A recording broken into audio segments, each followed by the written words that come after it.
Dia datang hanya dengan niat memberi kejutan, tapi pulang membawa luka yang menggores harga diri. Di usia senjanya, Nenek Hawa berdiri di tengah showroom mewah yang gemerlap, namun dipandang seperti sampah oleh mereka yang tak tahu siapa dirinya. Ia dihina, dicaci, dan diusir, seolah keberadaannya menodai lantai marmer yang mengilap itu. Tapi, bagaimana jika wajah yang mereka hina hari itu adalah wajah yang justru menyelamatkan hidup seseorang yang sangat mereka hormati? Dan jika benar, begitu siapa sebenarnya Nenek Hawa? Langit tampak teduh siang itu. Awan-awan kelabu menggantung seolah tahu ada hati yang sedang rapuh, melangkah ke arah tempat yang tak menyambutnya. Di seberang jalan besar yang ramai kendaraan, tampak seorang wanita tua, berdiri, rambutnya yang sebagian besar sudah memutih dikepang rapi ke belakang. Bajunya bersih, meski tampak sudah lusuh oleh waktu. Di tangannya tergenggam tas kain berwarna coklat, tampak lusuh pula, tapi di dalamnya ada lemboran harapan yang dikumpulkan, bertahan-tahan dalam diam. Dia adalah Hawa, Nenek Hawa. Dengan langkah pelan, ia menyeberangi jalan menuju sebuah gedung megah yang berdiri dengan angkuhnya. Showroom mobil Gria Auto Pratama. Huruf-huruf timbul berlapis emas di atas gerbang kaca, memantulkan cahaya siang, seperti sengaja membutakan siapa saja yang memandang dari bawah. Di dalam showroom, berjajar mobil-mobil mewah berkilau, gagah, dan seperti menatap siapapun dengan kesombongan yang halus. Nenek Hawa berhenti sejenak di depan pintu otomatis. Ia menarik napas dalam-dalam. Wajahnya berkerut, tapi matanya tetap berbinar. Dengan jari gemetar, ia merapikan ujung kerudungnya yang sudah sedikit kusut tertiup angin. Lalu ia berkata pelan, seolah menyemangati dirinya sendiri. Bismillah.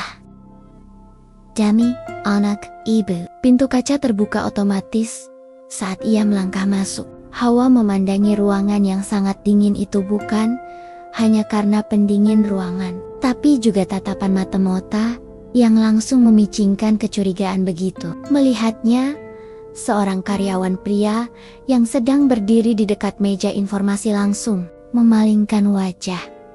Ia menyikut temannya sambil tersenyum sinis. Astaga, nenek siapa ini? Nyasar kali ya? Karyawan lain tertawa kecil. Ada juga yang hanya melirik, lalu kembali sibuk dengan tablet digital di tangannya. Hawa melangkah perlahan, langkahnya ringan, tapi penuh beban. Ia berjalan menuju mobil sedan putih yang terpajang di tengah ruangan. Matanya menatap mobil itu dengan haru. Di dalam tas kainnya, ada selembar kertas yang ditulis tangan tertulis di sana. Mobil ini cocok untuk Dika. Joknya empuk, warna putih seperti kesukaannya waktu kecil. Hawa berdiri lama di depan mobil itu, tangannya menyentuh bodi mobil yang dingin. Namun sebelum ia sempat bicara pada siapapun, seseorang datang menghampiri. Permisi bu, sedang cari siapa ya? Tanya seorang pria muda berpakaian rapi. Namanya Tony Senior Sales yang terkenal paling agresif di showroom itu. Senyum di wajahnya palsu, matanya menilai dari atas ke bawah. Ibu mau beli mobil ini? Jawab Hawa lembut. Tony tertawa pendek, lalu memandang ke arah rekan-rekannya yang sudah mengangkat alis menahan tawa. Beli? Mobil yang ini? Mobil jenis ini harganya lebih dari 2 miliar bu. Ibu tahu nggak? Hawa hanya tersenyum. Sabar. Ia merogoh tas kainnya dan mengeluarkan amplop coklat tebal. Kemudian mengulurkan kepada Tony. Ini uangnya nak, ibu sudah hitung, uang tunai. Tony tidak langsung mengambilnya. Ia hanya menatap amplop itu dengan ekspresi jijik, lalu mundur setengah langkah. Bu, maaf ya, di showroom ini kita pakai transaksi rekening. Kita nggak terima uang tunai sembarangan. Lagi pula, kami juga punya aturan ketat. Harus ada janji dulu kalau mau lihat-lihat. Apalagi kalau mau beli. Tapi ibu cuma ingin membelikan mobil ini untuk anak ibu. Dia baru dapat promosi kerja. Ibu ingin beri kejutan, jawab Hawa, masih dengan nada lembut yang justru semakin membuat Tony jengkel. Bu, ini bukan pasar, showroom ini tempat orang-orang berduit. Kalau ibu cuma mau pegang-pegang mobil, lihat-lihat aja di luar sana. Nanti lecet, kami yang rugi. Maaf ya. Tolong keluar. Kata-kata itu meluncur tanpa ampun. Seorang ibu tua yang rambutnya telah memutih karena menghidupi anaknya sendirian, disuruh keluar seolah ia adalah pengganggu di tempat orang kaya. Beberapa pengunjung showroom mulai memperhatikan, tapi tak ada yang bergerak untuk menolong. Mereka hanya melihat dan menghakimi dalam diam. Tolong jangan keras-keras, nak. Ibu benar-benar mau beli mobil ini untuk anak ibu, ucap Hawa. Kali ini suaranya bergetar. Sudahlah bu, saya nggak punya waktu untuk drama. Kalau nggak keluar sekarang, saya panggil satpam. Tony menyentuh lengan Hawa dan mencoba menariknya menjauh dari mobil. Sentuhan kasar itu membuat tubuh renta Hawa kehilangan keseimbangan. Ia terhuyung, hampir jatuh. Amplop uang di tangannya terlepas dan jatuh ke lantai. Isinya menyebar lembaran-lembaran uang ratusan ribu yang bertahun-tahun dikumpulkan, kini tergeletak seperti sampah. Tony terdiam. Orang-orang mulai berbisik, tapi belum ada satupun yang bergerak untuk membantunya mengumpulkan uang itu. Hawa jongkok perlahan, tangannya gemetar saat memunguti satu persatu lembaran uangnya. Di wajahnya, air mata mulai mengalir diam-diam. Ibu hanya ingin membahagiakan anak ibu satu kali saja sebelum waktunya habis. Ucapan itu lirih, mungkin hanya dia yang mendengarnya, tapi Tuhan pasti mencatatnya. Beberapa menit kemudian, satpam showroom mendatangi dan dengan nada lebih sopan menyarankan Hawa untuk duduk sebentar di luar sambil menenangkan diri. Hawa tak berkata apa-apa. Ia berdiri perlahan dan berjalan keluar. Tas kainnya dipeluk erat di dada. Di dalamnya ada amplop yang kini penuh dengan bekas lipatan, keringat, dan air mata. Di luar, langit mulai berubah warna. Awan kelabu bergerak pelan, seolah menyelimuti sosok renta itu yang duduk di trotoar sendirian. Namun, takdir belum selesai berbicara. Angin sore berembus pelan, menyentuh wajah keriput nenek Hawa yang kini duduk di tepi trotoar. Matanya menatap kosong ke arah jalanan. Tapi pikirannya tidak di sana. Ia masih berada di dalam ruangan dingin itu. Dalam tatapan yang merendahkan, dalam perlakuan yang menusuk harga dirinya. Tangan Hawa mengusap pelan kain tas yang ia peluk di dada. Di dalamnya, lembaran-lembaran uang masih tersimpan. Uang yang bukan berasal dari warisan atau loterai. Itu adalah hasil menjahit dari pagi hingga malam selama bertahun-tahun. Hanya demi melihat anaknya tersenyum sekali saja melihat kejutan. Dari ibunya sendiri, orang-orang berlalu lalang di hadapannya. Sebagian menoleh sejenak, namun segera kembali menunduk. Seakan-akan wajah tua yang lelah itu adalah bagian dari trotoar. Tidak penting, tidak berarti.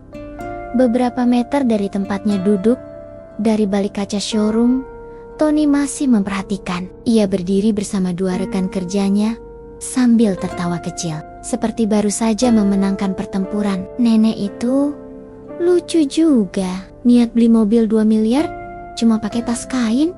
Gila, kasih tahu aja. Ini bukan showroom sumbangan. Nihil empati, timpal salah satu dari mereka. Wanita muda bernama Sarah yang sejak tadi ikut menyaksikan adegan itu, tanpa sekalipun menawarkan bantuan. Namun tidak semua mata yang menyaksikan berpaling. Dingin dari sudut parkiran, seorang pria tua berpakaian satpam showroom masih memandangi Hawa dari kejauhan. Namanya Pak Rudi. Wajahnya penuh kerutan usia, namun sorot matanya menyimpan empati yang tak dimiliki siapapun di dalam ruangan itu. Pak Rudi berjalan perlahan mendekati Hawa. Ia membawa segelas air mineral dan sapu tangan bersih dari kantin. Karyawan, "Ibu, maaf ya, tadi saya nggak sempat bantu. Ini ada air minum. Mau duduk di pos jaga saya saja, Bu? Di sana ada kipas angin. Bisa lebih adem."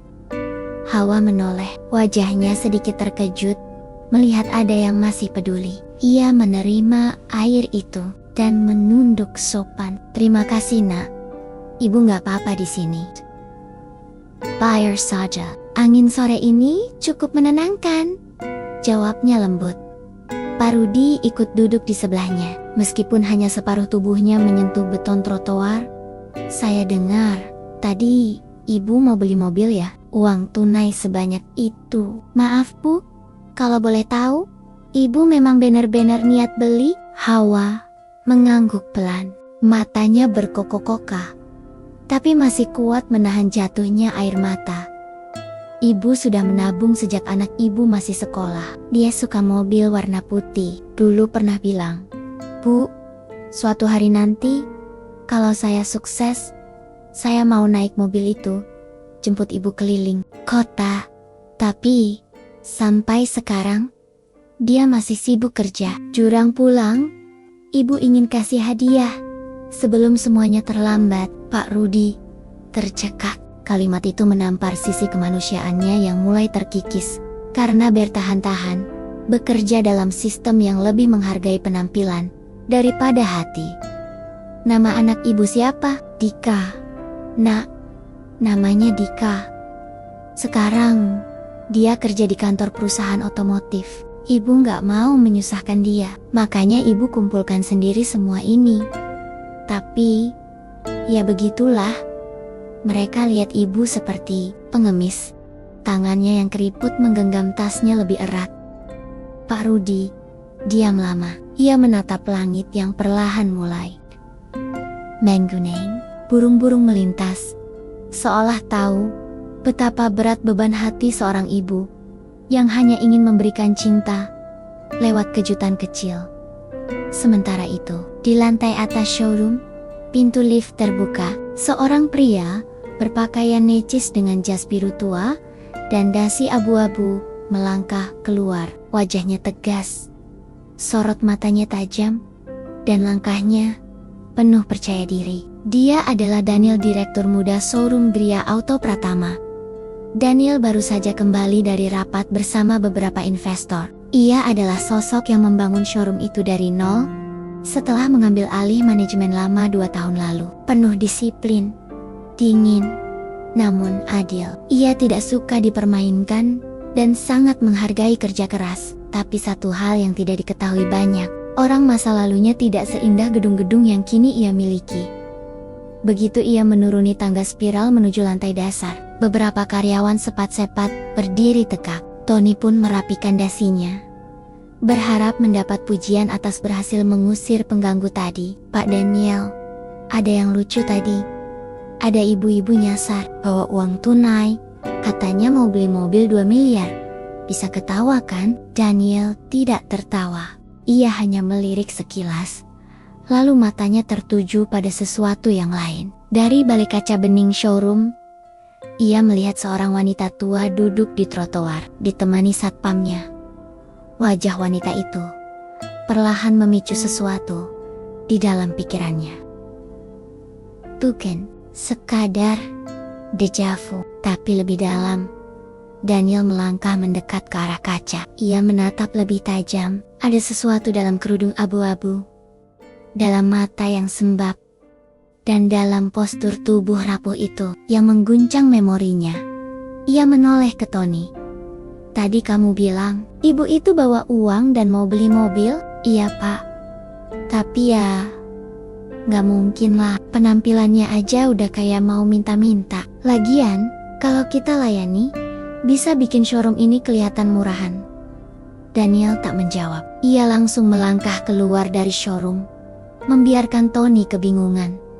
Langkah Daniel cepat, namun tak tergesa. Semakin dekat ia ke arah Hawa, detak jantungnya semakin cepat. Ada sesuatu yang selama ini ia kubur, tiba-tiba menggeliat keluar.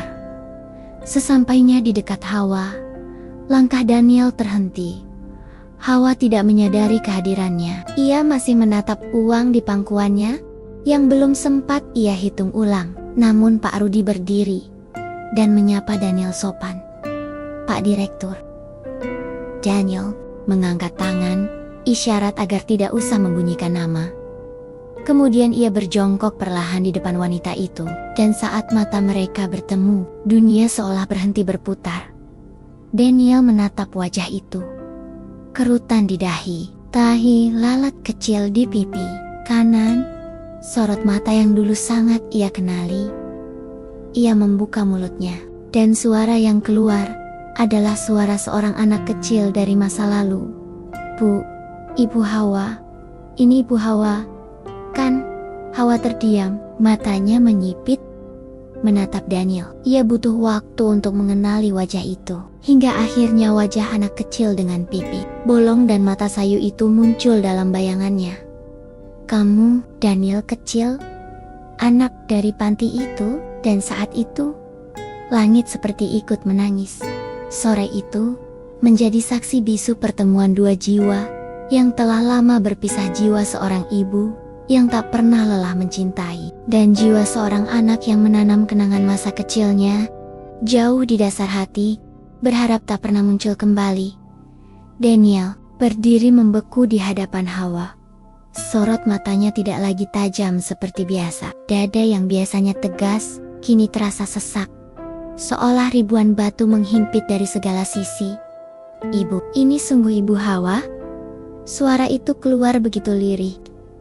Tak, seperti direktur sukses yang biasa memimpin ruang rapat. Ia kini seperti anak kecil yang baru saja tersesat di antara kenangan. Hawa masih menatap pria muda di hadapannya, matanya yang mulai keruh karena usia memandangi wajah itu lama. Hingga akhirnya ia mengangguk pelan. "Kamu Daniel A.K. Castle, yang dulu suka duduk di pojok musola sambil melukis daun jatuh?" "Bukan." Daniel menahan napas. "Ya, itu dia." Kalimat yang hanya bisa diucapkan oleh orang yang benar-benar mengenalnya. Tak ada yang tahu ia suka menggambar daun jatuh selain satu orang. "Iya Bu, itu saya." Astaga, Daniel langsung berlutut di hadapan Hawa. Tak peduli jalanan ramai, tak peduli tatapan karyawan atau pengunjung showroom yang mulai keluar karena penasaran. Air matanya mengalir begitu saja. Lelaki itu menangis. "Saya kira Ibu sudah tidak ada. Saya kira Ibu sudah melupakan saya." Hawa tersenyum kecil, senyuman yang menyimpan begitu banyak luka, sekaligus keikhlasan yang tak bisa dibeli. "Ibu tak pernah melupakan siapapun, Nak. Apalagi anak-anak yang dulu tinggal di panti. Ibu ingat semua. Meski waktu tak bisa mengulang kebersamaan itu." Daniel meraih tangan Hawa, menciumnya lama. Jemari tua itu, meski mulai keriput, masih menyimpan kehangatan yang dulu pernah memeluknya saat ia menangis dayam-dayam di belakang dapur panti. Tony, yang sedari tadi mengintip dari balik pintu showroom, terbelalak. Matanya tak berkedip menyaksikan pemandangan yang tak masuk akal. Ia melihat direktur utama, Perletet, mencium tangan seorang nenek. Nenek yang tadi ia usir. Ia mundur perlahan, tangannya mulai gemetar. Sarah, yang berdiri di sebelahnya, juga terlihat panik. Kita tadi udah kelewatan banget," bisik Sarah. "Gimana ini? Dia bisa pecat kita," desis Tony dengan napas tak beraturan. Namun Daniel tak peduli siapapun yang melihat. Ia membantu Hawa berdiri, lalu menggandeng tangannya masuk ke showroom. Semua mata tertuju pada mereka. Orang-orang yang tadi menatap hina, kini berdiri bingung. Daniel langsung menuju sofa tamu di ruang VIP dan mempersilahkan Hawa duduk di sana. Ia sendiri duduk di sebelahnya, masih menggenggam tangan sang wanita, seolah takut kehilangannya lagi. "Bu, maafkan saya, dulu saya pergi dari panti tanpa pamit.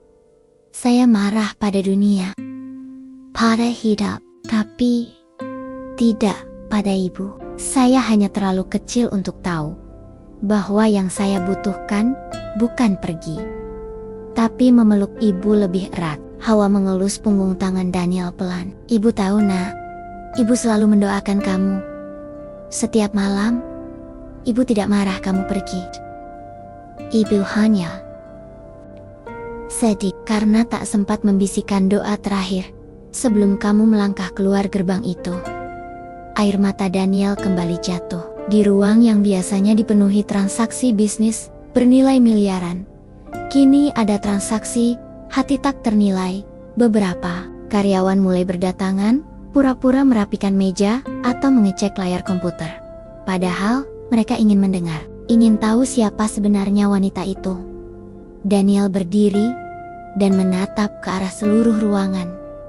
Dengar semuanya. Ibu ini adalah orang yang pernah merawat saya saat saya tidak punya siapa-siapa. Ketika dunia membuang saya, Ibu Hawa menyambut saya. Ia bukan orang asing. Ia adalah bagian dari hidup saya. Ia menoleh pada Tony dan Sarah yang masih berdiri kaku. Saya ingin tahu, siapa tadi yang sudah berlaku kasar pada ibu? Tony menandok. Tubuhnya bergetar, wajahnya memucat seperti kehilangan seluruh darah. Pak, saya minta maaf, saya tidak tahu. Itu masalahnya Tony. Kamu tidak tahu, karena kamu tidak pernah mau tahu siapa yang datang. Kamu menilai dari tampilan, dari tas lusuh, dari kerudung abu-abu, tapi kamu lupa, manusia bukan ditakar dari kain yang melekat, tapi dari hati yang melekatkan dirinya pada kebaikan. Tony mulai menangis. Sarah ikut terisak. Ruangan itu hening dalam penyesalan. Saya tidak akan langsung memutuskan apa yang saya lakukan pada kalian. Tapi satu hal yang pasti, showroom ini harus berubah, harus belajar bahwa yang datang bukan cuma calon pembeli, tapi juga calon pelajaran bagi kita semua. Daniel kembali duduk di sebelah Hawa. Bu, kalau boleh saya tahu, tadi ibu bilang mau beli mobil untuk anak ibu. Ibu bawa uang tunai? Untuk siapa sebenarnya mobil itu? Hawa tersenyum pelan. Ia membuka tasnya dan mengeluarkan kembali amplop coklat tebal itu. Isinya memang uang asli, terhitung ratusan juta. Untuk Dika, nak. Anak ibu satu-satunya. Dia sudah bekerja keras sejak muda. Ibu ingin beri kejutan. Tapi tadi, Ibu Dusir. Sebelum sempat menyebutkan namanya, Daniel menghela napas. Dika. Wait. Ibu maksud Dika yang kerja di bagian pemasaran di kantor pusat perusahaan saya? Hawa mengangguk pelan. Daniel langsung tertawa kecil. Astaga, dunia ini kecil sekali, Bu. Dika itu anak buah saya tahu betul dia. Baik, ramah, jujur, dan sekarang saya tahu kenapa dia bisa seperti itu, karena ada ibu di balik semua itu. Hawa tertawa lirih, namun tawanya tetap menyimpan haru. Ibu hanya berdoa setiap hari, nak. Doa seorang ibu kadang lebih tajam dari nasihat, lebih terang dari cahaya lampu jalan. Daniel menoleh ke arah Tony. Tony, ambilkan kunci sedan putih di display utama. Mobil itu bukan hanya milik ibu, itu hadiah dari showroom ini. Gratis, karena kami semua berutang pada ibu. Tapi Pak, nilainya miliaran. Tepat sekali, dan nilainya tidak akan pernah sebanding dengan cinta seorang ibu. Tony buru-buru berlari ke gudang kunci. Sementara itu, Daniel berdiri di samping Hawa. Bu, mulai hari ini, showroom ini akan punya nama tambahan. Di pintu depan akan tertulis Gria Auto Pratama, rumah kendaraan dan hati. Karena hari ini saya belajar, kendaraan tak akan berarti jika hati kita kosong. Dan saat senja menelan langit sore itu, showroom yang megah itu tak lagi tampak dingin, karena ada seorang wanita tua duduk dengan tenang dikelilingi tatapan yang akhirnya tahu siapa yang sebenarnya mulia. Malam mulai turun perlahan, menyelimuti kota dengan kerlip lampu jalan yang bergantian menyala. Di dalam ruang VIP showroom, kehangatan masih menggema dalam diam. Nenek Hawa duduk di sofa empuk, mengusap pelan kain kerudungnya yang sedikit basah oleh air mata bahagia. Daniel duduk tak jauh dari sana, masih memandangi wajah yang membangkitkan kenangan terpendamnya. Wajah itu, wajah yang pernah menenangkannya saat dunia membungkamnya sebagai anak buangan, anak tanpa keluarga. Kini ia duduk sejajar dengan wanita itu, bukan sebagai anak panti, melainkan sebagai pria dewasa yang sukses, tapi hatinya masih menyimpan luka lama.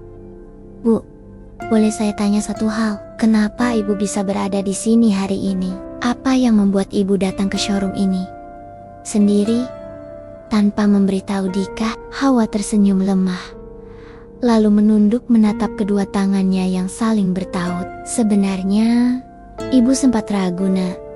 Tapi hari ulang tahun Dika sebentar lagi. Ibu ingin beri sesuatu yang tak hanya membuat dia bangga, tapi juga bisa jadi kenangan bahwa ibu pernah mampu, pernah berjuang. Mobil itu bukan tentang mewahnya, tapi tentang cinta yang ibu kumpulkan dari hasil menjahit, mengasuh cucu tetangga, bahkan mencuci baju orang selama bertahun-tahun. Suara Hawa perlahan mulai bergetar. Tapi saat ibu masuk tadi, semua mata langsung menusuk, seperti bilang, "Pergilah." Mereka melihat kerudung ibu yang pudar warnanya, lalu kain tas ibu yang mulai robek sedikit di ujung. Mereka pikir ibu hanya ingin minta sumbangan. Air mata kembali mengalir. Daniel segera berdiri, meraih sehelai tisu dari meja, lalu menyodorkannya kepada Hawa. Ia duduk kembali dengan wajah yang memucat, bersalah dan marah, bukan hanya pada orang-orang yang menyakiti Hawa, tapi juga pada dirinya sendiri. Bu, saya minta maaf, saya terlalu sibuk dengan urusan bisnis, hingga lupa bahwa tempat ini, showroom ini, bisa menjadi panggung penghakiman bagi orang-orang baik yang tak pandai berdandan. Hawa menoleh, menatap Daniel dalam-dalam. Tidak semua orang buruk, Nak.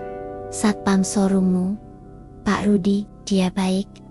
Dia duduk di samping ibu ketika tak ada siapa pun yang peduli, bahkan memberiku air minum. Dunia masih punya sisi hangat, tapi yang panas itu mata-mata yang menghakimi sebelum mendengarkan. Daniel mengepalkan jemarinya. Ia tahu showroom ini telah tumbuh menjadi ladang uang, tapi dalam prosesnya nilai-nilai hati pelan-pelan terkikis. Nilai yang dulu diajarkan Hawa saat di panti menghargai siapapun tanpa melihat tampilan luar telah hilang dalam riuh dunia modern. Ia bangkit dari duduknya. Bu, mulai besok saya akan merombak banyak hal. Saya ingin showroom ini menjadi tempat di mana siapapun merasa dihormati. Tak peduli apakah ia pakai jas mahal atau sarung lusuh. Hawa mengangguk. Matanya berbinar penuh harap. Cukup, Nak. Ibu bukan ingin dibelikan mobil. Ibu ingin anak-anak ibu tumbuh membawa cahaya. Bukan kekuasaan, bukan gengsi. Daniel tersenyum pahit. Saya akan ingat itu. Tapi, saya juga ingin bertanya. Ibu tadi sebut Dika satu-satunya anak. Tapi, bagaimana dengan anak-anak lain di panti? Apakah mereka masih ibu hubungi? Hawa memalingkan wajah ke arah jendela. Matanya menatap langit yang kini gelap pekat. Hanya bulan yang menggantung malu-malu. Tidak semua tetap mengingat, Nak. Beberapa masih menelpon tiap lebaran. Beberapa lainnya pergi tanpa kabar. Tapi ibu tidak kecewa. Mereka semua pernah ibu peluk, pernah ibu doakan. Dan bagi ibu, itu sudah cukup. Daniel menggigit bibir bawahnya. Ia tahu, ia termasuk yang pergi tanpa kabar. Pergi karena sakit hati, karena dendam pada nasib yang membuatnya tak punya orang tua. Ia lari dari segalanya. termasuk dari wanita yang kini duduk di depannya, yang setiap malam mungkin menyebut namanya dalam doa. Bu, saya dulu marah pada semua hal. Saya pikir panti itu seperti penjara. Saya benci melihat anak-anak lain diadopsi, sementara saya ditinggalkan. Saya tak tahu bahwa ibu menyimpan semua itu di hati sendirian. Hawa menarik napas panjang. Suaranya pelan, tapi menghujam. Nah, tidak semua anak lahir untuk langsung diterima. Beberapa ditolak, beberapa dicemooh, tapi itu bukan salah mereka. Itu ujian, dan kamu sudah melewati itu. Daniel, sekarang kamu punya pilihan memaki masa lalu atau mengubahnya menjadi cahaya bagi orang lain. Daniel menunduk, matanya memerah. Saya akan ubah semuanya, Bu. Mulai dari cara karyawan memperlakukan pengunjung, sampai ke cara perusahaan melihat kemanusiaan. Bahkan, saya ingin buat panti asuhan baru, Bu. Saya ingin menamainya sesuai nama seseorang yang menyelamatkan saya, yang membuat saya tetap waras di masa kecil yang kelam. Hawa menatap Daniel. Air matanya kini menetes. Namun tidak karena luka, melainkan karena harapan. Kamu sungguh ingin melakukan itu, Nak? Iya, Bu. Saya akan beri nama Panti Asuhan Hati Ibu Hawa. Hawa tak kuasa menahan isaknya. Ia menutup wajahnya dengan kedua tangan. Tubuhnya bergetar. Bukan karena lelah, tapi karena beban doa yang selama ini dipanggulnya sendiri, kini terasa dijawab perlahan. Di luar showroom, langit mulai menurunkan gerimis halus. Jalanan berkilau karena lampu mobil dan hujan yang jatuh bersamaan. Di dalam ruangan, dua jiwa kembali bersatu. Yang satu telah lama menunggu, dan yang lain akhirnya pulang. Malam itu terasa lebih panjang dari biasanya. Hujan gerimis yang jatuh seperti bisikan langit membuat suasana showroom terasa hening. Seakan seluruh dunia menahan napas untuk menyimak percakapan yang mengguncang masa lalu. Nenek Hawa sudah bersandar pelan di kursi. Di tangannya secangkir teh hangat yang diberikan oleh staf showroom. Kali ini tak ada lagi raut jijik atau tatapan menghina dari siapapun. Semua menunduk hormat. Semua sadar wanita tua yang datang dengan langkah gemetar itu membawa lebih dari sekadar uangnya. Membawa pelajaran yang mahal tentang cinta, waktu, dan luka yang tak pernah disembuhkan dengan harta. Daniel duduk tak jauh dari sana. Ia seperti orang yang baru sadar dari tidur panjang. Dulu kesuksesan membuatnya berdiri tegak, namun kini kenyataan membuatnya berlutut dalam doa yang tertahan. Bu, katanya pelan, nyaris tak terdengar. Saya ingin tahu satu hal lagi, kalau ibu tak keberatan. Hawa menoleh, matanya yang keruh, namun hangat menatap Daniel seperti dulu. Saat lelaki itu masih kecil dan sering bersembunyi di balik tirai panti saat hujan turun deras. Silakan, Nak. Tanyakan apapun. Daniel menggenggam jari-jari Nia sendiri. Ada kegelisahan dalam sorot matanya. Ibu pernah tahu siapa orang tua kandung saya? Hening. Kata-kata itu melayang di udara, menggantung berat seperti langit sebelum badai. Nenek Hawa tidak langsung menjawab.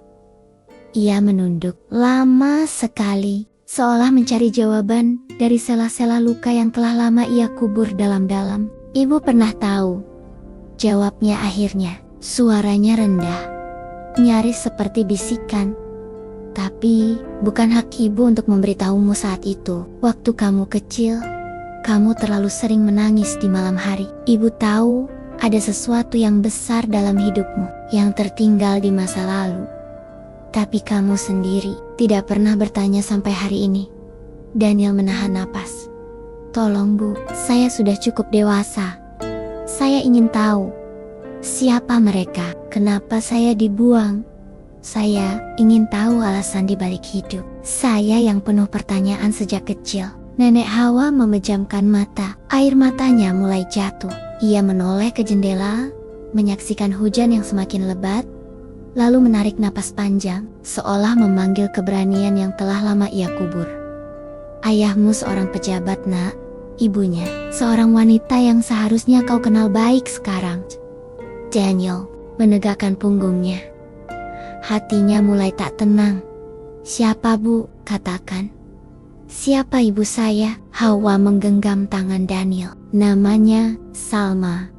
Wanita yang kini menjabat sebagai komisaris utama di perusahaan mobil mewah, pesaing showroom ini. Ibu yakin kamu pernah dengar namanya Daniel Tehkiang. Mulutnya terbuka, tapi tak satu kata pun keluar. Kepalanya tiba-tiba terasa berputar.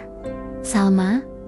Nama itu sering ia lihat di berita, di brosur bisnis, bahkan di daftar undangan acara otomotif. Wanita yang selalu tampak elegan, kuat, dan tak tersentuh. Dia meninggalkanku, bisik Daniel.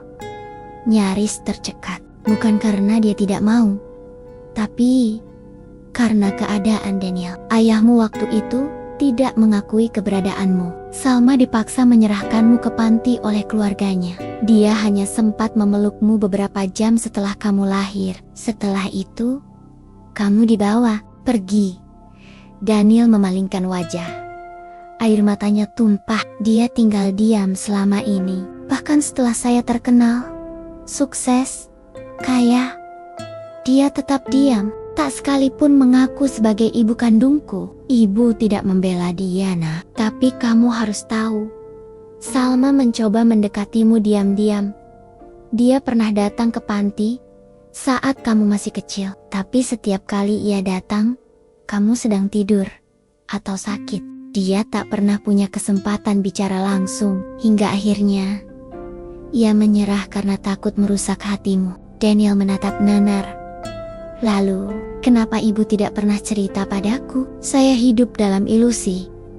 Berpikir saya benar-benar yatim piatu, ditolak dunia tanpa tahu alasan. Ibu hanya ingin kamu tumbuh kuat tanpa beban, nak. Beberapa kebenaran tidak bisa ditanamkan ke hati yang masih rapuh, dan ibu takut kalau kamu tahu, kamu justru tumbuh penuh dendam, bukan dengan cinta. Daniel menekuk wajahnya ke lutut. Ia menangis keras, seperti anak kecil yang baru kehilangan arah. Seluruh kekuatan yang selama ini ia bangun runtuh dalam satu nama, Salma. Nenek Hawa mendekat, memeluk pria dewasa itu dengan lengan tuanya yang mulai lemah. Menangislah, nak. Tak ada yang salah dengan itu. Tangisanmu bukan tanda kamu lemah, tapi tanda bahwa kamu masih punya hati. Daniel terus terisak. Di luar, langit masih meneteskan hujan, seperti ikut menangisi kebenaran yang baru saja terungkap. Dan, jauh di tempat lain, seorang wanita bernama Salma menatap layar ponselnya di sana.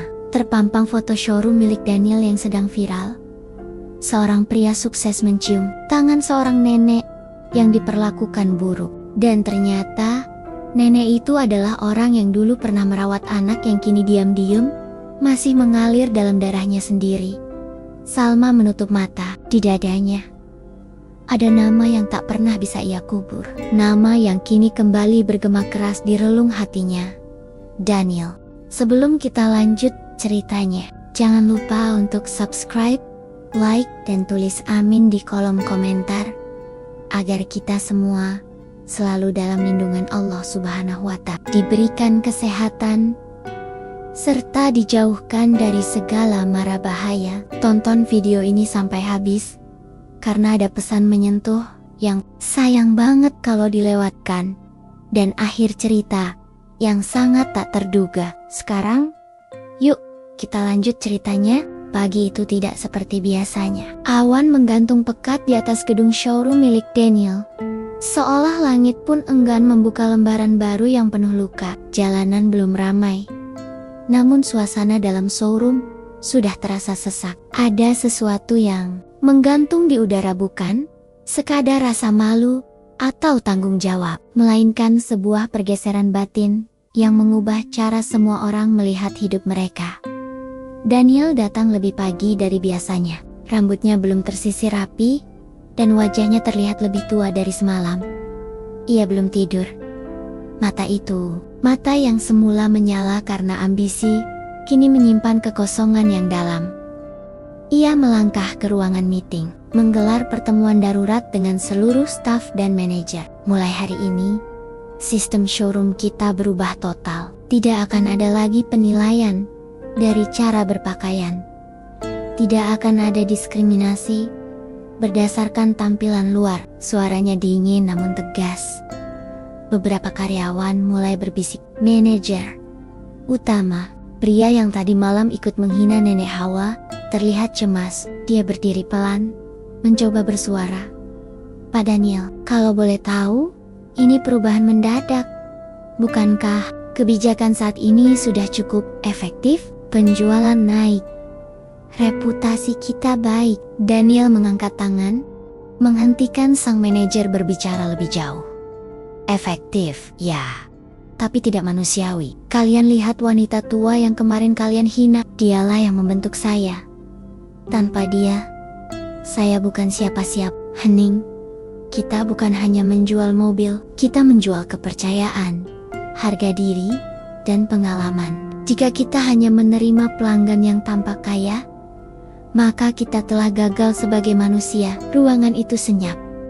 Tak satu pun berani menatap mata Daniel.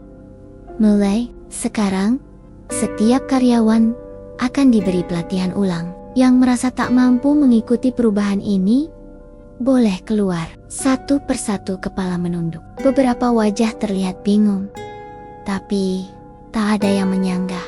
Mereka tahu, badai telah datang. Dan pusatnya adalah perubahan besar yang dipicu oleh seorang wanita tua.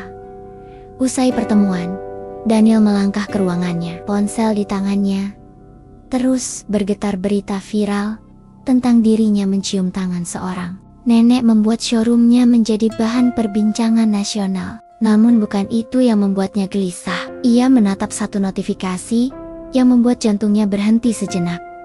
Undangan rapat darurat komunitas industri otomotif dipimpin oleh Salma. Nama itu kembali menusuk seperti kemarin. Ia belum siap, tapi ia tahu waktu takkan menunggu. Ia membalas undangan itu dengan singkat. Saya akan hadir. Di tempat berbeda, Salma berdiri di depan cermin besar. Wajahnya masih secantik dulu, tapi kini tersaput kekhawatiran. Tangan kirinya gemetar saat memulas lipstik, bukan karena lelah, tapi karena luka lama yang kembali menganga. Foto Daniel yang beredar di media mengganggunya. Matanya tak bisa lepas dari wajah anak itu, anak yang dulu ia lahirkan, lalu ia relakan pergi dengan tangis tak bersuara. Selama ini ia membangun tembok dalam dirinya, meyakinkan diri bahwa melepaskan Daniel adalah jalan terbaik. Tapi kini, wajah itu kembali, dan luka yang ia kubur bertahan-tahan mulai berteriak. Salma, rapat mulai 15 menit lagi.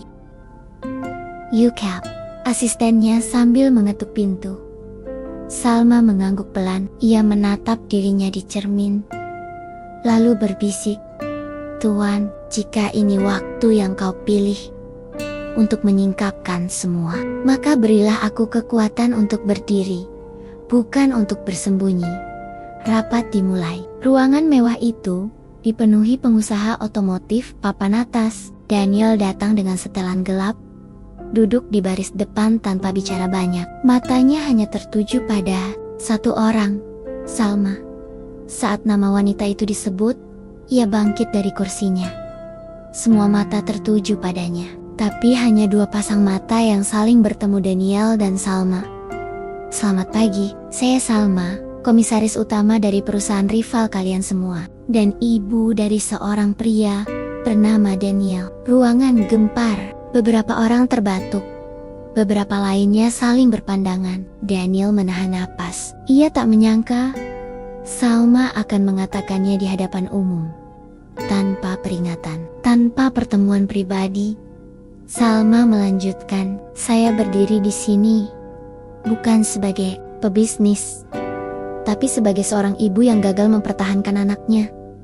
Hari ini, saya tidak datang untuk bersaing, tapi untuk menyembuhkan. Jika Daniel mengizinkan, saya ingin memeluknya. Hening, Daniel berdiri. Langkahnya pelan, berat, penuh. Geolog. Ia berjalan melewati Mehameya, lalu berhenti tepat di depan wanita yang dulu membawanya ke dunia namun juga meninggalkannya tanpa kata. Mata mereka bertemu, tak ada dialog, tak ada klarifikasi. Salma membuka lengannya dan Daniel memeluknya. Tangis pun pecah.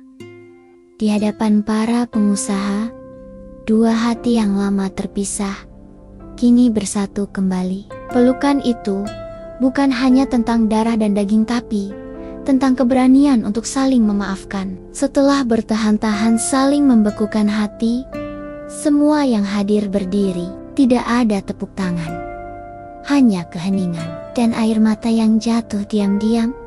Sore itu, Daniel kembali ke showroom. Kali ini, ia duduk di meja resepsionis, menyapa setiap pengunjung dengan senyum. Lalu, pintu terbuka. Seorang ibu tua masuk perlahan, pakaiannya sederhana, membawa kantong plastik berisi dokumen. Salah satu staf terlihat hendak menahan langkah wanita itu. Namun Daniel segera berdiri. "Selamat datang, Bu. Mau saya bantu cari mobil yang cocok?" Wanita tua itu tersenyum, menatap Daniel sejenak. "Terima kasih, Nak. Saya cuma mau lihat-lihat dulu."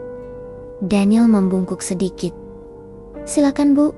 Di sini, semua orang adalah tamu terhormat.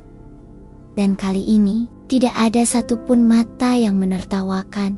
Langit sore itu tampak terbakar jingga yang menyala, seperti amarah yang tak kunjung reda. Awan menggantung berat, seolah langit pun turut menanggung beban yang kian membuncah. Di tengah kota, berita tentang pertemuan Daniel dan Salma telah menyebar luas.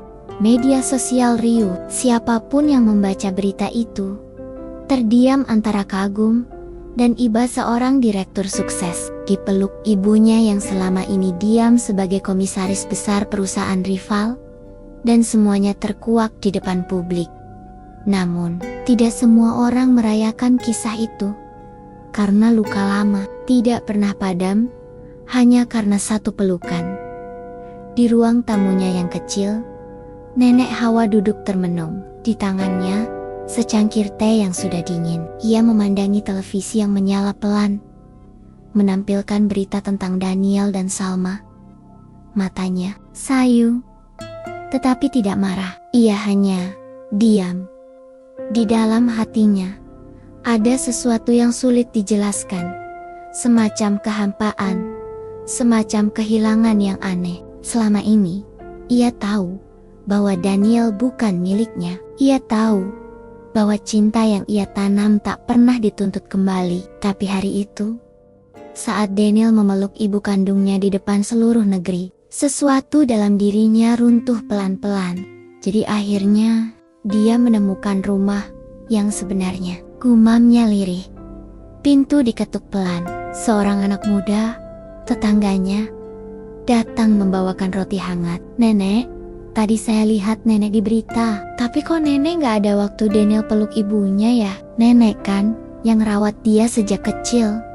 Nenek Hawa tersenyum kecil, senyum yang lebih mirip luka daripada bahagia. Karena bukan semua orang diberi tempat dalam akhir cerita, Nak. Kadang kita cuma singgah di bobot awal untuk memastikan tokoh utamanya bisa berjalan sendiri. Anak muda itu menunduk, tidak mengerti sepenuhnya, tetapi merasakan keteduhan dari kati kota itu. Di luar rumah, suara klakson berbunyi. Sebuah mobil hitam berhenti di depan rumah reot itu. Seorang pria dengan setelan rapi keluar, tergesa-gesa membuka pagar kecil, dan langsung memeluk tubuh ringkih di kursi kayu itu. "Bu, maafkan saya." Suara Daniel pecah. "Maafkan saya yang terlalu terburu-buru membuka masa lalu tanpa lebih dulu berterima kasih pada orang yang menemani saya melewati semua luka itu." Nenek Hawa tidak langsung membalas pelukan itu. Ia hanya mengusap kepala Daniel dan berkata pelan, "Kamu tidak salah, Nak. Kamu hanya sedang mencari potongan dirimu yang hilang. Daniel menarik napas panjang, lalu mengangkat wajahnya yang sembab. Ia duduk di lantai, bersila di hadapan Hawa, seperti seorang anak kecil yang kembali ke pelukan neneknya.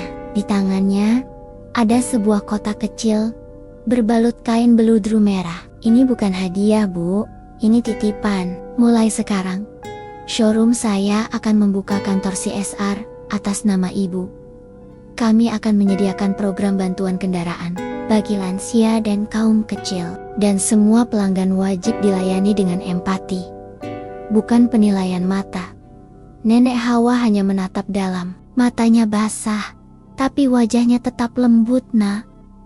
Bukan itu yang Ibu butuhkan. Daniel tertegun. Ibu cuma ingin kamu tidak kehilangan hati, meski kamu menemukan dunia. Di sisi lain kota, Salma duduk sendirian di kantornya yang megah. Setelah pertemuan publik itu, komentar terus berdatangan. Ada yang memujinya sebagai ibu pemberani, ada juga yang mencibir. Kenapa baru sekarang? Dan komentar itu membuatnya goyah. Ia membuka sebuah laci di mejanya. Di sana, tersimpan foto bayi lelaki mungil dan secarik surat yang dulu tak pernah ia kirim. Untuk anakku, jika suatu hari kamu membaca ini, itu artinya Ibu sudah cukup kuat untuk jujur.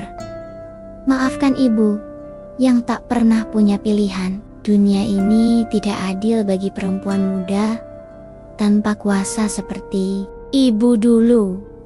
Ibu hanya bisa berdoa agar kamu tumbuh tidak membenci dunia, karena di sanalah Ibu titipkan kamu, bukan untuk dilupakan, tapi untuk diselamatkan.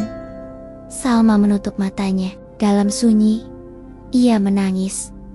Ia tahu luka ini tidak akan pernah padam sepenuhnya.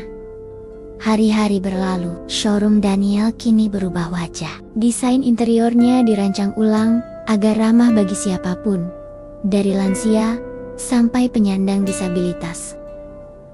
Foto Nenek Hawa terpajang di depan lobi dengan tulisan, "Pelajaran terbesar kami datang dari tangan yang tak pernah meminta, namun selalu memberi." Namun, badai tidak selesai sampai di situ.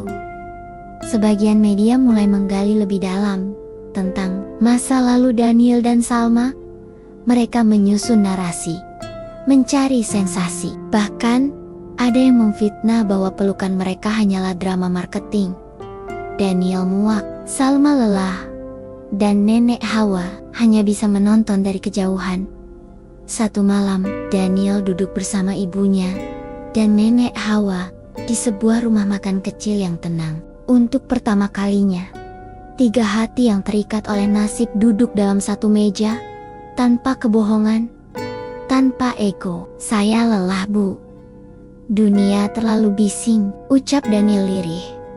Salma menggenggam tangannya. "Kalau kamu lelah, maka istirahatlah. Tapi jangan lari, karena tidak semua luka ditakdirkan untuk sembuh. Ada yang harus kamu rawat, agar kamu tidak lupa rasanya menjadi manusia." Nenek Hawa mengangguk. "Dan kamu tak sendirian, Nak. Sekarang, kamu punya dua ibu. Satu yang melahirkanmu, dan satu yang membesarkanmu." Daniel tertunduk. Ia menangis. Tangis bukan karena lemah, tapi karena sadar bahwa ia tidak perlu memilih salah satu. Karena cinta sejati tidak pernah meminta tempat, dia hanya hadir, tinggal, dan bertahan meski tak pernah diumumkan.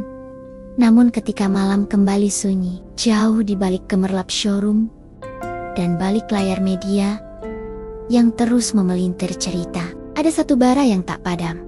Seorang mantan staf showroom yang dulu dipecat karena menghina Nenek Hawa, kini menyimpan dendam. Ia membangun narasi baru di balik layar, menyebarkan cerita bahwa semua perubahan showroom adalah ilusi. IA menyusupkan laporan palsu, mencoba menjatuhkan reputasi Daniel secara perlahan. Api itu kecil tapi konsisten, dan seperti kata pepatah lama, yang membakar rumah bukan kobaran, tapi bara yang tak dipadamkan. Bab berikutnya akan membawa Daniel menghadapi API It. Pagi itu, langit tampak biasa, tapi Daniel tahu, badai tidak selalu datang dengan awan gelap. Kadang ia tiba diam-diam, melalui kata-kata yang tersebar tanpa wujud, menelusup ke dalam celah kepercayaan, dan menghancurkannya dari dalam. Ponselnya berdering tanpa henti. Satu pesan masuk. Daniel Arfian, resmi diperiksa atas dugaan pemalsuan laporan keuangan. CSR, temuan KPK menunjukkan aliran dana fiktif atas nama program lansia di showroom miliknya. Tangannya gemetar. Ia terduduk di kursi ruang kerja. Layar laptopnya menampilkan potongan berita. Semuanya sama tuduhan, fitnah, spekulasi. Tidak satu pun yang meminta konfirmasi. Tidak satu pun yang mencantumkan nama Nenek Hawa atau niat awal Daniel membentuk program sosial itu. Yang ada hanya cibiran, komentar pedas, sindiran tajam, bahkan ancaman boikot terhadap showroomnya. Lalu Daniel menyadari sesuatu yang lebih mengerikan. Seseorang sedang memainkan ini dari belakang. Dan ia tahu siapa pelakunya. Beberapa hari sebelumnya Rizal, mantan supervisor showroom yang dipecat karena menghina Nenek Hawa, mulai bergerak di balik layar. Ia mendatangi media kecil, menawarkan cerita eksklusif tentang transformasi palsu showroom Daniel. Ia menyamar sebagai whistleblower, membawa data palsu, laporan-laporan fiktif, tanda tangan editan. Dendamnya telah tumbuh menjadi penyakit yang menulari orang lain. Kau pikir dia berubah karena nurani? Tidak. Itu semua hanya kampanye PR. Aku saksi hidupnya. Aku dulu bagian dalamnya, ujar Rizal di salah satu rekaman video yang viral di TikTok. Sayangnya, dunia maya lebih suka emosi daripada fakta. Dan fitnah selalu lebih cepat berlari dibanding kebenaran yang tertatih. Daniel duduk di depan tim audit internal, pipinya pucat, matanya sayu, tapi sorot tekad masih menyala. Saya tidak pernah menyentuh sepeser pun dana CSR untuk pribadi. Semua pengeluaran tercatat. Semua program terverifikasi, cek semua dokumen. Saya bersih.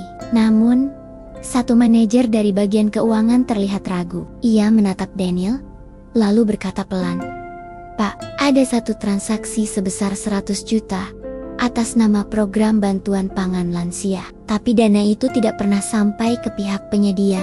Kami telusuri, dokumen digitalnya dimanipulasi." Daniel mengerutkan dahi. Ia langsung membuka file cadangan pribadinya. Tapi, file itu sudah tidak ada. Terhapus. Tidak mungkin. Saya simpan semua arsip di hard disk eksternal. Ini tidak masuk akal. Tim audit menatapnya dalam, beberapa dengan kasihan, sebagian lainnya dengan curiga. Kami akan teruskan ini ke penyelidikan pihak luar, Pak Daniel. Demi integritas perusahaan. Di rumah kecilnya, Nenek Hawa menonton semua itu lewat layar ponsel pinjaman dari tetangga. Wajahnya tenang, tapi hatinya gelisah. Ia tahu Daniel tidak bersalah. Ia tahu anak itu terlalu jujur untuk bermain kotor, tapi dunia tidak melihat hati, dunia melihat bukti. Dan sayangnya, bukti telah direkayasa. Malam itu, untuk pertama kalinya, sejak showroom berubah, Nenek Hawa melangkah keluar dari rumah. Ia naik angkat, lalu menumpang ojek, menuju kantor hukum di pusat kota. Sesampainya di sana, ia bertanya dengan suara lirih, "Di mana saya bisa bertemu orang yang bisa melindungi kebenaran?" Para staf tertawa kecil, mengira ia tersesat. Tapi tak lama, seorang pengacara muda menghampiri. "Ibu siapa? Apa yang bisa kami bantu?" Hawa mengeluarkan sesuatu dari tas tuanya, buku. Catatan tulis tangan. Di dalamnya tertulis semua tanggal, kegiatan, dan dokumentasi manual dari program sosial Daniel. Ia memang buta teknologi, tapi tidak pernah lupa mencatat. Ini Semua kegiatan CSR showroom milik anak angkat saya. Kalau kalian perlu bukti, saya simpan semua sejak hari pertama. Pengacara itu menatapnya, terdiam, lalu membuka catatan itu. Ia terkejut, detailnya akurat. Ada saksi-saksi, ada tanda tangan warga. Bahkan ada foto-foto cetak dari kamera tua ibu. Anda bisa menyelamatkan nama baik seseorang. Nenek Hawa hanya tersenyum. Saya bukan menyelamatkan nama, saya hanya menyelamatkan kebenaran. Di tempat lain, Salma mulai mencium kejanggalan. Ia menyelidiki sendiri siapa penyebar isu. Ia membayar tim investigasi internal perusahaannya. Dan dalam waktu 2 hari, semua jejak digital Rizal terkuak. Rizal pernah mengakses file CSR showroom, memiliki salinan kunci, dan terekam masuk ke sistem saat jam malam. Salma langsung menghubungi Daniel. Kamu harus dengar ini langsung dari ibu. Dalam pertemuan yang tegang dan cepat, Salma menunjukkan semua bukti. Daniel terpaku. Jadi, ini bukan sekadar balas dendam kecil. Ini sabotase dan pembunuhan karakter. Tambah Salma. Saya akan kejar dia. Saya akan tuntut dia. Saya akan. Salma memegang pundaknya. Kamu akan tetap tenang, karena kemarahan hanya akan membuatmu jatuh ke level mereka. Kita buktikan semuanya dengan cahaya. Hurry, itu. Daniel tampil di konferensi pers terbuka. Wajahnya masih lelah, tapi matanya tajam. Di hadapannya berdiri ratusan jurnalis. Kamera menyala dan komentar-komentar pedas yang tak berhenti datang. Namun, sebelum ia bicara, pintu ruangan terbuka. Nenek Hawa masuk dengan buku catatannya. Maaf, saya cuma nenek. Tapi saya ingin bicara. Jurnalis menoleh. Beberapa tertawa kecil, tapi setelah mendengar sepatah kalimat pertama, tak satu pun yang bisa menertawakan lagi.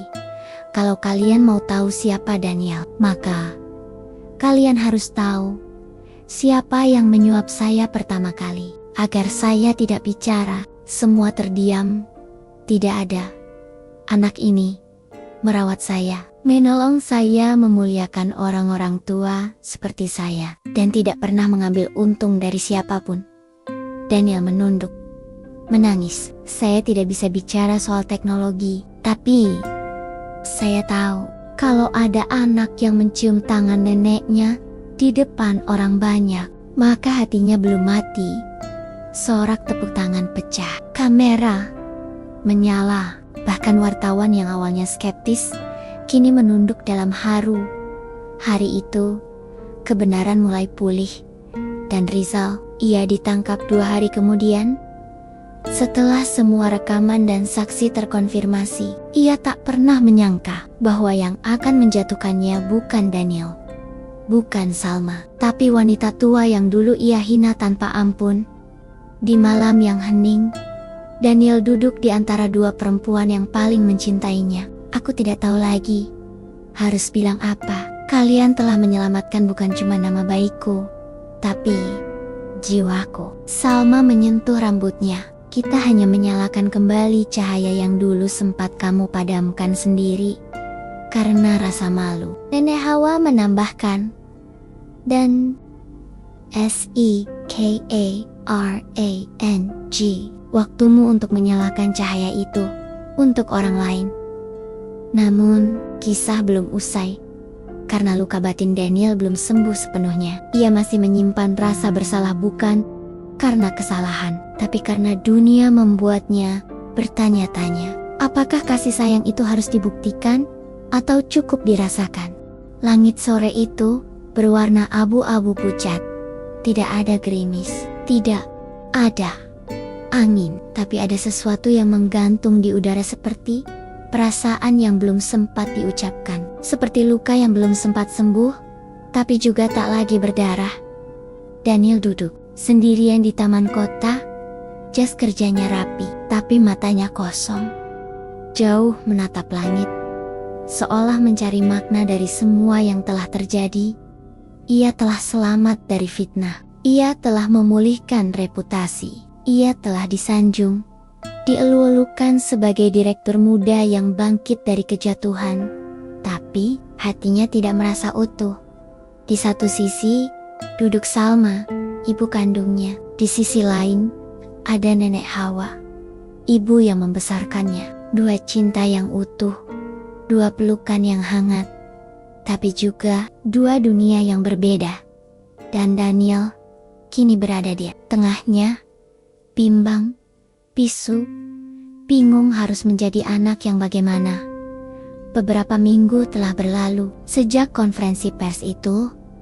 Rizal sudah di penjara. Showroom kembali beroperasi seperti biasa.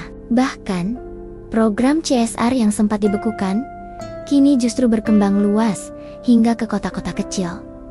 Tapi di balik semua itu, Daniel mulai menjauh. Ia sering menghindar dari wawancara, jarang pulang, menghindari makan malam keluarga, tidak lagi terlihat tersenyum meski sedang dipuji. Nenek Hawa mengetahuinya lebih dulu. Anak itu sedang mencari dirinya sendiri, bukan siapa ibunya, tapi siapa dirinya. Ujarnya pada Salma dalam percakapan yang hangat tapi getir. Salma tertunduk. Ia masih merasa bersalah, bukan karena hadir kembali dalam hidup Daniel, tapi karena merasa ikut mencuri sesuatu yang bukan miliknya sepenuhnya. Peran sebagai ibu. Apakah aku salah masuk ke hidupnya sekarang, Bu? Tanyanya pada nenek Hawa suatu malam. Hawa hanya menggeleng. Kita tidak bisa memilih kapan cinta hadir, tapi kita bisa memilih bagaimana cara kita tinggal di hati orang lain. Saya tidak ingin membuatnya merasa bersalah, hanya karena ingin memeluk saya. Ucap Salma pelan. Kamu tidak membuatnya bersalah, nak. Dunia yang membuatnya bingung. Karena hati manusia tidak pernah dibuat untuk memilih antara dua cinta yang sama-sama tulus. Salma menitikkan air mata. Untuk pertama kalinya, dua ibu itu bicara sebagai sesama perempuan, bukan pesaing, bukan pemilik, tapi penjaga dari satu jiwa yang mereka cintai sepenuh hati. Daniel memutuskan menghilang selama beberapa hari. Ia mematikan ponsel, meninggalkan apartemennya, menyamar dengan jaket biasa dan topi lusuh. Ia pergi ke kota kecil, tempat ia dulu tinggal semasa kecil bersama nenek Hawa. Ia menginap di losmen sederhana, membeli nasi bungkus di warung kaki lima, duduk di lapangan sambil mendengar anak-anak bermain. Ia ingin kembali, bukan pada masa lalu, tapi pada dirinya sendiri. Di dalam benaknya, satu pertanyaan terus berulang. Bisakah aku mencintai dua ibu, tanpa membuat salah satu merasa tidak dipilih? Hingga suatu malam, saat langit mulai gelap dan hujan turun perlahan, ia menuliskan sebuah surat. Bukan untuk publik, bukan untuk media, tapi untuk dirinya sendiri. Untuk diriku yang sedang bingung. Kamu tidak salah karena mencintai dua orang sekaligus. Kamu hanya manusia. Kamu tidak bisa memutuskan siapa yang layak disebut ibu sejati, karena keduanya mencintaimu dengan cara mereka sendiri. Salma memberimu hidup, Hawa memberimu arah. Satunya memberi darah, satunya memberi napas. Tak perlu membandingkan siapa lebih layak, karena cinta yang tulus tidak meminta ranking. Cinta hanya minta dikenang. Mulai besok, kamu tidak perlu lagi menjadi anak yang sempurna bagi keduanya. Kamu hanya perlu jujur. Dan jujur berarti mengakui bahwa kamu membutuhkan keduanya, meski dengan cara yang berbeda. Setelah menuliskan itu, Daniel menangis sendirian di kamar kecil losmen itu. Tapi tangisnya adalah tangis lega, bukan tangis kalah. Tangis orang yang telah berdamai dengan luka, dengan sejarah, dan dengan cinta yang tidak pernah sempurna. 2 hari kemudian, Daniel kembali. Bukan ke showroom, tapi ke rumah kecil nenek Hawa. Nenek itu sedang menyapu halaman, Ketika Daniel datang dengan wajah lelah, tapi hangat, ia menghampiri, lalu berlutut di hadapan wanita tua itu. Bu, bolehkah aku tinggal di sini? Hanya malam ini saja, sebagai anakmu, bukan direktur, bukan figur publik, hanya Daniel kecil, yang dulu suka tertidur di pangkuanmu. Nenek Hawa tidak menjawab, ia hanya memeluk kepala Daniel erat. Lama diam-diam menangis. Kamu tidak pernah berubah, nak. Kamu hanya lupa jalan pulang. Tapi Tuhan tidak pernah biarkan hati yang jujur tersesat terlalu lama. Malam itu, Daniel tidur di kamar kecil, tempat ia dulu dibesarkan, ditemani bau kayu lama dan suara hujan di luar. Dan untuk pertama kalinya, sejak semua kekacauan itu terjadi, ia tidur nyenyak. Keesokan harinya, ia mengajak nenek Hawa ke sebuah taman kota. Di sana, Salma sudah menunggu. Daniel menggandeng tangan keduanya. Mulai hari ini, tidak ada satupun dari kalian yang aku panggil ibu lebih tinggi dari yang lain. Karena kalian bukan di atas atau di bawah, tapi di sampingku. Kalian penopang, kalian fondasi, dan aku hanyalah anak dari dua wanita paling kuat yang pernah aku kenal. Salma menangis.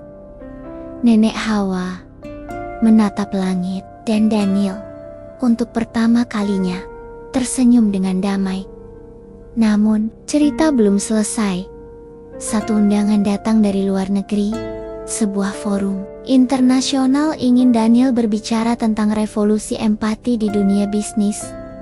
Ia bingung, menolak, atau menerima. Karena menerima artinya ia akan pergi jauh.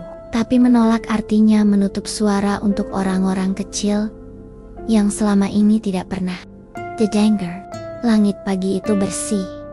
Udara terasa berbeda, bukan karena musim telah berganti, tapi karena sesuatu dalam diri Daniel telah berubah. Ia bukan lagi pria yang terhimpit masa lalu atau diseret luka batin. Ia kini berdiri sebagai seseorang yang telah memaafkan dirinya sendiri. 3 hari terakhir, Daniel dihadapkan pada sebuah undangan penting, Forum Empati Global di negara seberang, sebuah acara yang hanya dihadiri oleh tokoh-tokoh dunia yang berhasil mengubah wajah bisnis melalui nilai-nilai kemanusiaan. Namanya menjadi sorotan internasional sejak berita tentang showroomnya yang dulu nyaris runtuh justru kini menjadi tempat penuh penghormatan bagi lansia, penyintas, dan mereka yang kerap tak dianggap. Namun, keputusan untuk hadir bukanlah perkara mudah. Karena untuk sekali ini, Daniel tak hanya harus meninggalkan showroomnya, tapi juga 2 wanita yang menjadi poros hidupnya. Di ruang keluarga rumah nenek Hawa yang kecil, Daniel duduk memandang selembar tiket yang sudah dibayar penuh oleh panitia forum. Ia diam, merenung. Sementara di sampingnya, Salma duduk dengan segelas teh jahe, dan nenek Hawa menjahit kancing baju Daniel yang lepas. Suasana hening, namun kehangatan memenuhi ruangan. Aku tidak tahu, apakah aku pantas bicara di sana? Gumam Daniel lirih. Kenapa? Tanya Salma lembut. Karena aku bukan siapa-siapa. Aku bukan lulusan luar negeri. Aku hanya anak dari 2 perempuan yang hatinya lebih kuat dari tubuhnya. Nenek Hawa menengok sambil menghela napas pelan. Ia tidak menegur, tidak juga membesarkan hati. Ia hanya berkata, "Kau tahu apa yang paling mahal di dunia ini, nak?" Daniel menggeleng. Bukan ilmu, bukan gelar, tapi keberanian untuk tetap jadi manusia di dunia yang mengajari kita untuk jadi mesin. Daniel terdiam. Salma menambahkan, suaranya tenang, tapi penuh makna. Kamu tidak diminta jadi pemimpin dunia, nah. Kamu hanya diminta untuk menyalakan cahaya, agar yang lain tahu bahwa gelap bisa diusir, bahkan dengan cahaya sekecil lilin. 3 hari kemudian, Daniel melangkah di atas panggung forum internasional. Bajunya sederhana, setelan gelap, tidak terlalu mewah. Tapi di dadanya tersemat pin kecil berbentuk bunga melati lambang cinta dari ibu yang memeluknya sejak kecil. Dan di saku jasnya tersimpan foto usang dirinya bersama nenek Hawa duduk di depan rumah reot dulu ketika tiba gilirannya bicara. Daniel tidak membaca teks. Ia bicara dengan hati. Saya bukan datang dari istana. Saya datang dari gang sempit. Saya dibesarkan bukan oleh kekuasaan, tapi oleh tangan kasar seorang nenek yang rela mengorbankan dirinya agar saya punya masa depan. Dan saya tidak berdiri di sini sebagai CO, tapi sebagai anak yang pernah dipermalukan. Agar hari ini saya tahu rasanya dihina dan tidak mengulang luka itu kepada orang lain. Ruang aula besar itu terdiam. Beberapa menunduk, beberapa mengusap mata. Daniel melanjutkan, suaranya semakin teguh. Jika Anda ingin tahu apa itu empati, mulailah dengan mendengar. Jika ingin menjadi pemimpin sejati, mulailah dengan mengingat siapa yang dulu Anda abaikan. Karena kadang, wajah yang kita lupakan adalah wajah yang menyelamatkan kita. Tepuk tangan menggema, panjang, tulus, bukan karena siapa Daniel, tapi karena apa yang ia wakili, manusia yang kembali jadi manusia.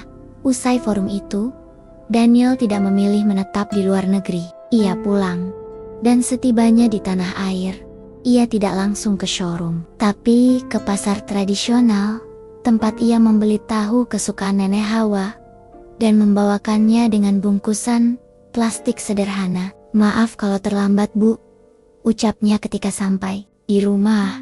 Tahu goreng ini panas kan? Bukan panasnya yang kami tunggu, jawab nenek Hawa tersenyum. Tapi orang yang membawanya, Salma, datang menyusul. Mereka makan bersama, tertawa, tak ada kamera, tak ada sorotan, hanya cinta dan tawa.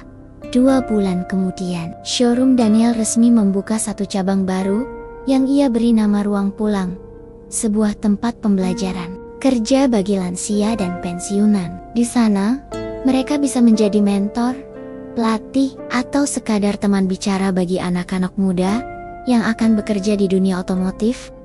Tidak ada diskriminasi, tidak ada usia yang dianggap tidak layak. Karina Bagi, Daniel, semua orang layak dihargai. Suatu malam, Daniel duduk di balkon rumahnya. Di tangannya ada selembar surat tulisan, tangan yang ia simpan bertahun-tahun. Surat pertama dari Salma saat mengaku sebagai ibu kandungnya. Ia membaca lagi kalimat di akhir surat itu. Jika kamu membenciku, aku mengerti. Tapi jika kamu mencintaiku, aku akan menunggu. Sampai kapanpun. Daniel tersenyum, lalu menyelipkan surat itu ke dalam bingkai foto bersama nenek Hawa. Aku tidak perlu memilih di antara kalian, bisiknya. Karena kalian berdua adalah rumah pulangku. Dan malam itu, bintang di langit tampak lebih terang dari biasanya. Karena di dunia yang kadang kejam, masih ada hati yang memilih untuk tetap hangat. Terima kasih buat kalian yang setia mendengarkan cerita ini sampai akhir. Komen amin, agar kita semua dilancarkan rezekinya oleh Allah. Jangan lupa juga untuk share ke grup keluarga, grup alumni, agar mereka juga terinspirasi dari cerita ini. Sampai jumpa di lain waktu. Selamat beraktivitas kembali.